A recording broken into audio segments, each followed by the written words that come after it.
Hello there, would-be interviewer. Welcome to the Art of the Interview. I'm Will Bowman. Thanks for tuning into this episode.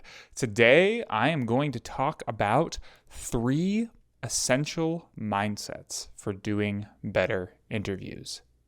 This is an important topic, and the reason why it's an important topic is because there's a lot of people out there doing interviews. And one common theme that I've noticed as I've watched or listened to different interviews is that different people come to interviews with sort of different mindsets about the people or the person who they're interviewing.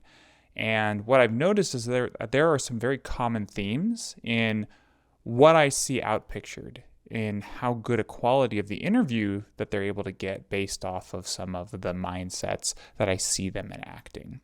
Now, obviously, I can't see these people's minds like a thing that I can look at, but what I can see is I can see some of the different ways that they tend to interview, and what that leads me to is being able to see and sort of understand what their brain space is and why they're doing what they're doing. And I'll talk about some of those signs when I talk about the 3 mindsets that we get into. And the people who I see who are doing the best interviews generally inhabit the 3 mindsets that I am going to talk about today. And I'm not saying that I'm perfect at inhabiting these mindsets. I'll be honest, there's actually at least one of them that I sometimes struggle to implement, or at least have in the past. And I continue to be able to, I continue to work on in my own interviewing career. That said, I think they're really important and I think they're really valuable. And I think by adopting them both mentally and sort of practically in how you do things, it's going to make you a better interview and you're going to get better quality interviews, quality information, results from the interviews that you do. So, without further ado, let's jump into 3 essential mindsets that are key for doing better interviews. So the first one that I want to share is that, and I think this is probably the most important mindset that you can bring to an interview, and that is that the person who you're sitting across from is foundationally good at their core. Now, why would this matter? Why does it matter what you feel about this person's goodness or badness? Right? It's like, so this is kind of a spiritual or like a philosophical like mindset to have, but I promise you it's a very important one. And I'll tell you why. When you foundationally believe someone is good, you're going to be looking and seeking to highlight that goodness. You're going to be trying to dive deeper, to see past maybe things that are a little bit strange or a little bit weird or a little bit maybe controversial. I guess that's the word I'm looking for. You are foundationally going to dig deeper to find sort of that goodness, that thing which connects you in them, if you foundationally believe that they're good deep down. Now, let's talk a little bit about sort of the outpicturings of this mindset. What's the difference in an interviewer that you see which is inhabiting this sort of like this person is foundationally good versus someone who maybe is, foundationally trying to inhabit the other belief that maybe this person is foundationally wrong or evil or whatever, right? And I can give you a very tangible example, right? I'm going to start with the antithesis of this, that this person is foundationally evil. I see this a lot in political interviews. And the way I see it is I see it in the mindset of a hostile interviewer, right? And by a hostile interviewer, I don't mean an interviewer that just asks hard questions. That's not a hostile interviewer. I mean an interviewer who is looking to expose someone for what they really think, which deep down they believe is wrong or is egregiously like distasteful or is just bad, right? And there are people who go into interviews thinking this. And the way that you can think about it is like, oh, are you going in to expose this person or to see what they truly believe, right? Because if you're looking for something which is bad or distasteful, you're going in believing that if you dig deep enough, what you're going to find is something evil, something wrong, something horrible, right? And especially with hostile interviewers in the political sector, right? They come to maybe the interview with a contrary political, politician, right? And their goal is to expose this person and all their wrong beliefs and all their wrong mindsets, right? Versus seeing that they're really going to try and find what's good beneath all of the mindsets, right? It's hard to hold this mindset, I'll be honest, when you're a hostile interviewer, when you're interviewing someone for the specific purpose to defame them or to discredit them or to make them look bad, right? And if that's what you're doing, my question would be, why are you doing that? What's the point of this? Are you just creating spectacle, or are you using interviewing as a method to further your own purposes? Because I don't know if that technically is really real interviewing. I mean, I guess technically it is interviewing by definition, but that's not really the interviewing that I'm trying to help people to do better at in this podcast.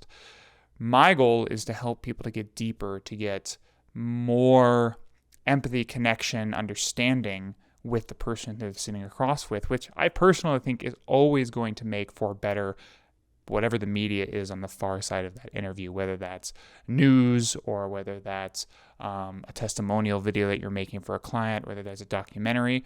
My goal is to help people to get deeper, and the only way that they're going to do that is if they believe that there is something really good down there beneath all of this that they're trying to see, right? Now, again, I want to clarify, this is not being a wishy-washy interviewer. This is not being like, oh, well, this person meant well, so I'm not going to ask them all these hard questions, right? It's really asking those. Sometimes you need to ask whoever it is that you're viewing hard questions. And it's really being willing to take a stand for, I'm going to dig into this question, right? Maybe it's a politician you're interviewing on a contrary stance. Let's use a couple. I'll use one from either side of the spectrum, right? So let's start with abortion, right? Maybe you're a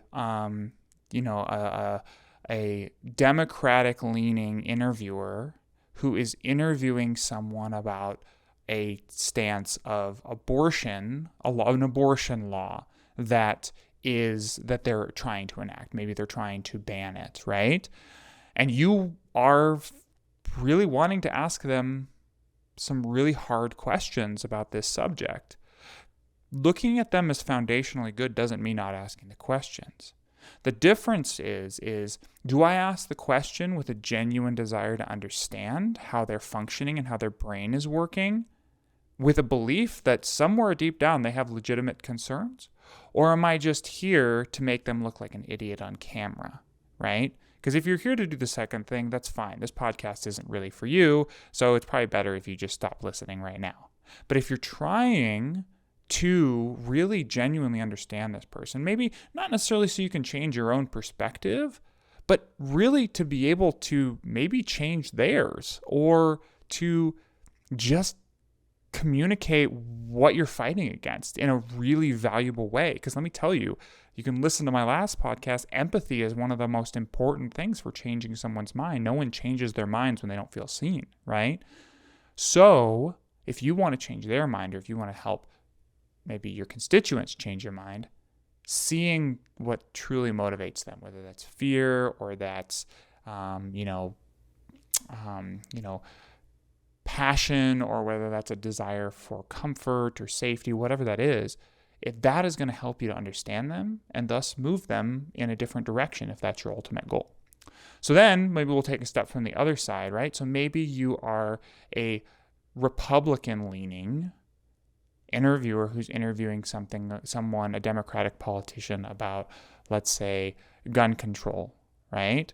You have two choices in this situation. You can approach this person as a idiot who just really doesn't have a lot of logical reasoning skills and is just trying to increase the power of government, who ultimately has their, they just don't understand history and the power of the government to do evil, and, the concurrence of this with maybe, like they're uneducated, they're silly, they're ignorant, right? That is coming from a place of seeing them as not good, as evil, as ignorant, as dumb, right? You can insert whatever adjective. Or you can approach that with that same interview candidate with an idea of this person has a very legitimate logical structure to what they're creating. It may not be right, but there is a legitimate logical structure and beneath that a legitimate emotional structure, and beneath that very, very valid desires that they're trying to fill by what they're doing. And my goal as an interviewer is to understand that so that I can report back to the people who I'm serving. Again, either with just the goal of reporting to them or with empowering them to help the other person to change their minds, to help other Democrats maybe to change their mind on gun control, right?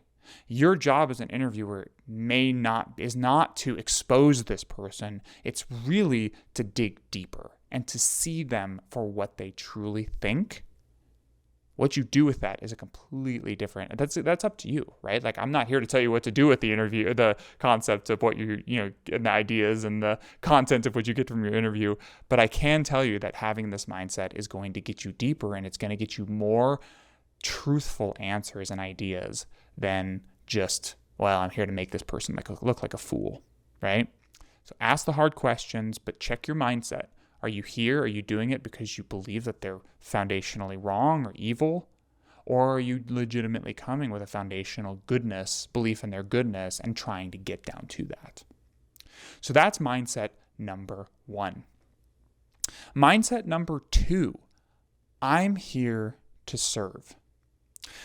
This is a really important one for interviewers, my own interviewing, that I've really been trying to implement recently. This is probably the newest of the 3 mindsets I've been trying to implement.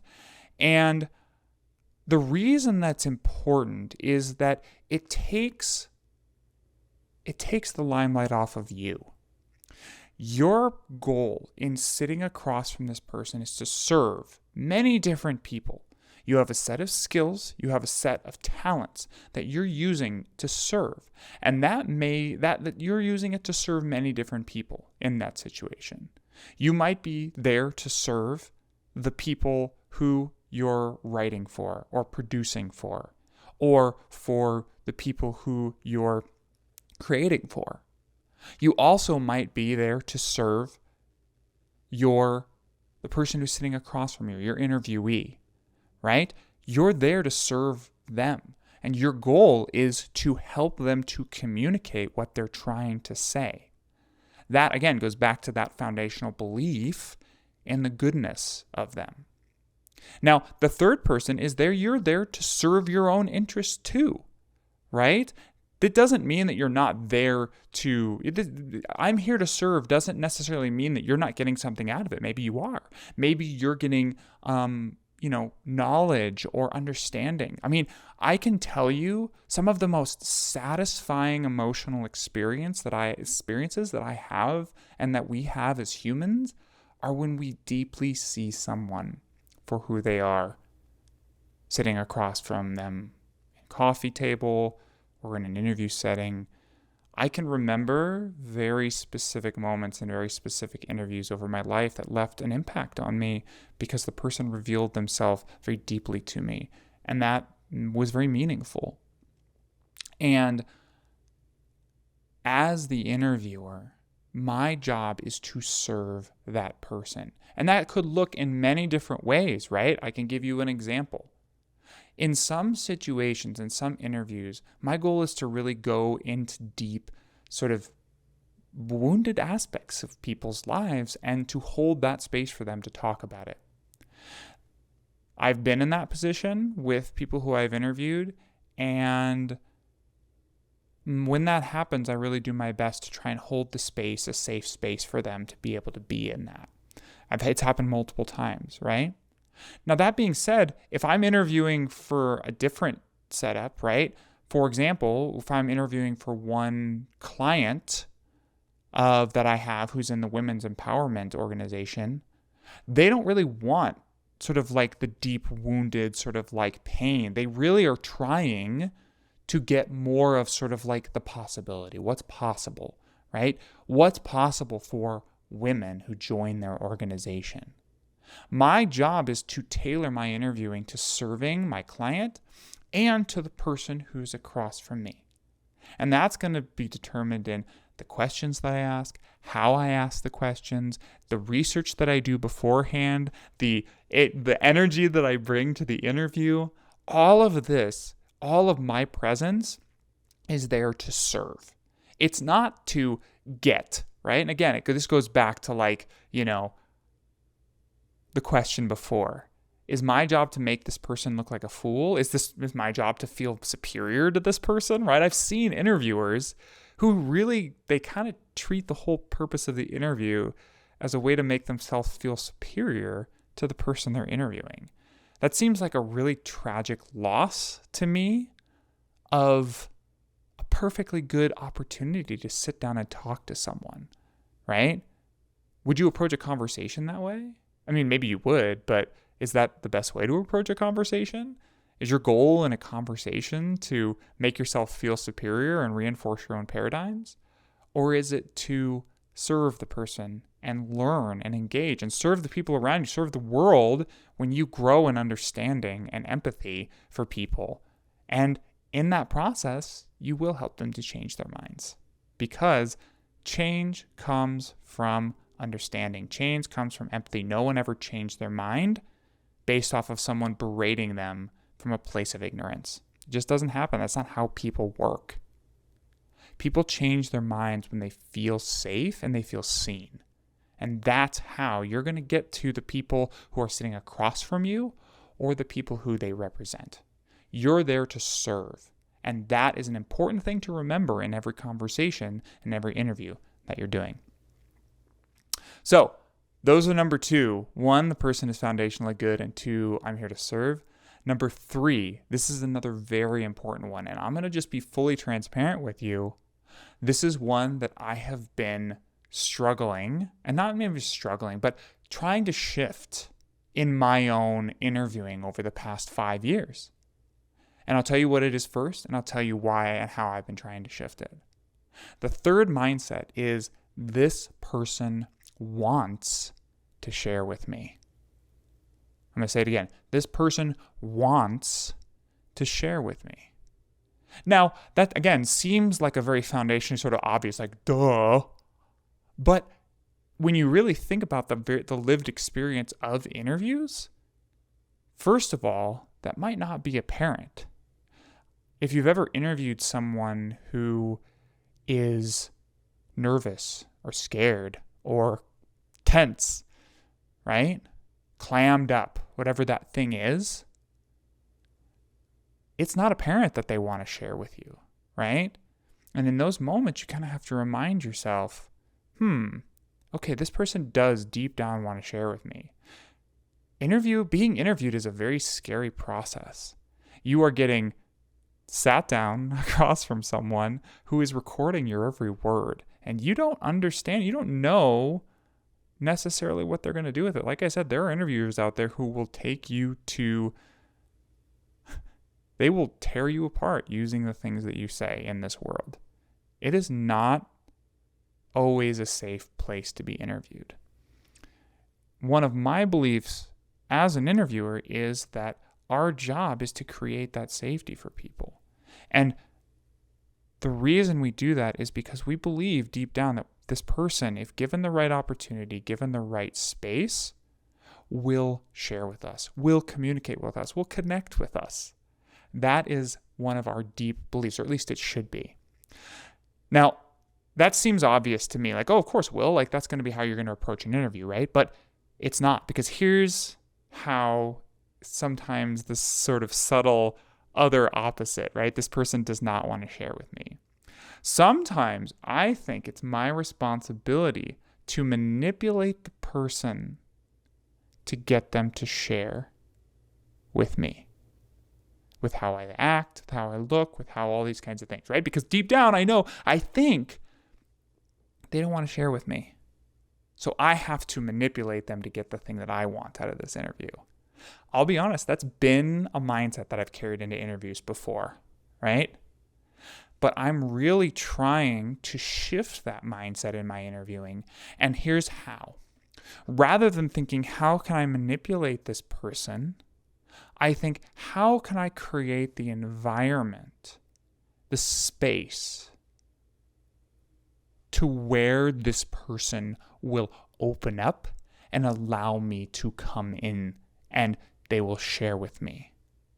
Because if I create this environment deep down for them, they will share with me, that's a belief in the fact that they do deeply want to. It's not them that's holding them back. It's all of these other things. The experiences they had as a child with never being listened to, or being listened to and being punished when they self-revealed something. Or their fear of, cameras that they developed when they were 14 because they were forced into, doing something they didn't want to do, and it was a traumatic experience for them, right? And I'm not going to work through all of these things with these people while I'm interviewing them, obviously. But what I am going to do is I'm going to try and create the best environment and the safest space for them that I possibly can, so that when they show up, they feel and they allow themselves to do what they really deeply want to do, which is to share with me. And almost everything I talk about on this podcast really goes back to that, is creating the environment to where this person is going to give you what you want, which is a deeply moving view of them, what they think, what they believe, what they want. That's what we want as interviewers, is to peek into this person's life, into their psyche, into whatever it is, their thoughts, their ideas, in a way that we can share with someone else. And that can also move us as well as interviewers. And one of the best things that we can do to be able to do that is to believe this person really does deeply want to share with me. And they're going to feel that as you maybe bring them their favorite cup of coffee or their favorite drink when you're sitting down, right? You text them an hour before the interview, say, hey, what's your favorite, do you like coffee? Or, hey, what's your favorite soda, right? And then you sit down with them and say, how's your day? How's it going? You talk a few minutes before you start the camera rolling. When you get on there, you maybe start with a few questions that aren't necessarily, if this person is nervous, give them a couple easy questions first, right? Don't jump right into tell me about your childhood wounds, right? How do you hold the space for them when they do self-reveal to you? All of this is what you think about as an interviewer, so that you're creating that space where they can do what they really want to do, which is to share with you deep down. Because humans, we're all the same. We all crave connection. We all crave that emotional oneness with other people. It's why we get married. It's why we have friends. It's why we create things, right? Because we don't just want to create things for creation's sake. We want to create things from ourselves to be seen, right? And for others to consume it. We don't exist in a vacuum. And deep down, we all have a desire to connect. And if that's true, what that means is that I don't need to manipulate this person. I don't need to twist their arm or try and trick them into giving me what I want. I need to create the space for them that they feel like they can give me what I'm looking for. Because as an interviewer, I want that too. I want to be able to connect with them on a deep emotional level and give them what they want in the same way. All right, those are my 3 essential mindsets for doing better interviews. This person is foundationally good. I'm here to serve, and this person wants to share with me. Thank you so much for tuning in. If you have other mindsets for this, I would love to hear about them. And if you're watching the YouTube video, I'd love it if you would just comment on the video below about some of your favorite mindsets for bringing into interviews. If you're listening to the podcast and you want to just email me and to maybe give me something that I can chew on and use in my better interviews, you can always reach me at will.bowman@262creative.com. Again, that's will.bowman@262creative.com. I'd love to begin a conversation with you and to hear your thoughts about what are some mindsets that you bring to the interview room that you feel like makes you a better interviewer. I'd love to hear them, and maybe they'll make their way onto one of the future podcasts as I continue to use them in some of my own interviewing. All right. Thanks so much, guys. We'll see you next week on The Art of the Interview.